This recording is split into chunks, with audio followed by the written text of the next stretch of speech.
गुरु नानक देव जी महाराज की जय, सभी संत समाज की जय। प्रेमी सज्जनों, बड़े भाग हैं आप सभी जीवों के। धन्य भाग होते हैं उस नगरी के जिस नगरी में संतों का समागम होता है, और धन्य भाग होते हैं उन जीवों के जो जीव संत महापुरुषों के सत्संग में अपना कीमती समय निकाल करके सत्संग में संत महापुरुषों के द्वारा इस मानव कल्याण हेतु अपने मुखारबिंद से जो वाक्य निकाले थे उनको आज शब्दों में, वाणियों में हमारे संत महात्मा प्रस्तुत कर रहे हैं। और उन्हीं की कोई बात और मनुष्य के जीवन में यदि ये काम में पड़ जाए तो उसका जीवन सुधर जाता है। मेरा भी सौभाग्य है कि आज इस सगा नगरी में मुझे भी संत महापुरुषों के श्री चरणों में नतमस्तक करने का अवसर प्रदान हुआ। मैं संपूर्ण सगा निवासियों को दिल की गहराइयों से धन्यवाद करता हूं, और मैं उम्मीद करता हूं कि हर वर्ष इस नगरी में स्थान पर सत्संग होता रहे, ताकि जो हमारे रहबर सद्गुरु रविदास महाराज जी ने आज से सैकड़ों वर्ष पूर्व मन में विचार किया था और एक सोच पैदा की थी कि ऐसा चाहूं राज में, ऐसा चाहूं राज में मिले सबन को अन्न, छोट बड़े सब सम बसे गुरु रविदास रहे प्रसन्न। राजा नागरमल के दरबार में जब श्री गुरुदास महाराज जी ने दक्षिणा के रूप में कोई चीज मांगी, आज तो यदि महात्मा, ये मैंने बहुत सारे पंथ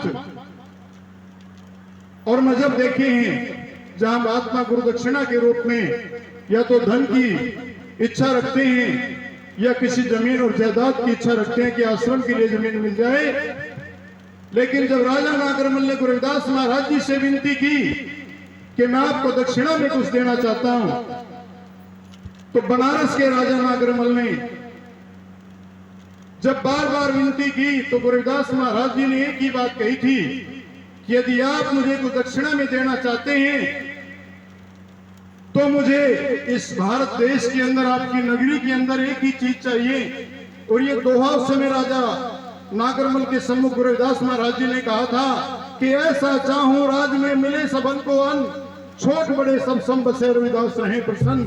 आपकी इस नगरी के अंदर मैं ऐसे राज की व्यवस्था चाहता हूं कि इस नगरी में कोई छोटा बड़ा ना हो, सभी समान हो, कोई शाम को भूखा ना सोए।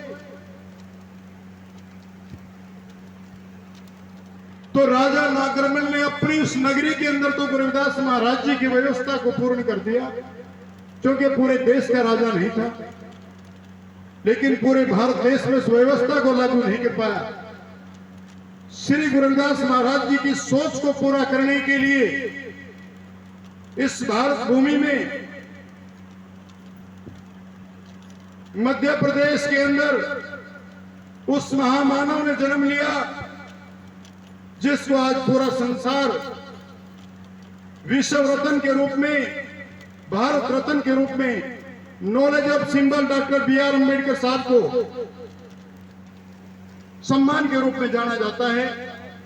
Doctor B R. अम्बेडकर साहब ने आज, यदि मैं यहां माइक पर बोल रहा हूं, आज यदि आप सत्संग कर रहे हैं, यदि आज कोई एससीबीसी समाज का बच्चा आईएएस कलेक्टर है, सरपंच है, मुख्यमंत्री हैं या सांसद है, ये डॉक्टर बी.आर. अम्बेडकर साहब की देन है और बाबा गुरु रविदास महाराज जी की, साहिब कबीरदास जी की देन है, हमारे रहबरों की देन है।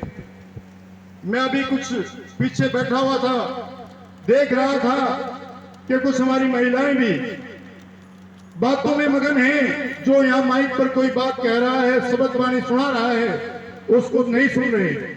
कुछ मेरे युवा साथी भी बात कर रहे हैं। ये सत्संग आपके लिए है, ये बातें आप लोगों के लिए बनाई गई हैं।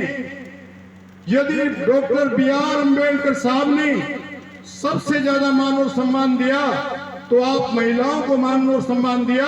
इस देश के अंदर महिलाओं को पैरों की जुत्ती समझा जाता था, घर की चौखट से बाहर नहीं निकलने दिया जाता था। आज महिलाओं को जो मान सम्मान है, चाहे वो शिक्षा का अधिकार है, चाहे वो राजनीतिक अधिकार है, चाहे नौकरी करने का अधिकार है, ये बाबा साहब ने अपनी कलम से लिख करके दिया। और यदि किसी महिला के साथ में कोई अत्याचार हो जाए तो उसको पूर्ण रूप से सजा देने का काम बाबा साहब ने अपनी कलम से किया।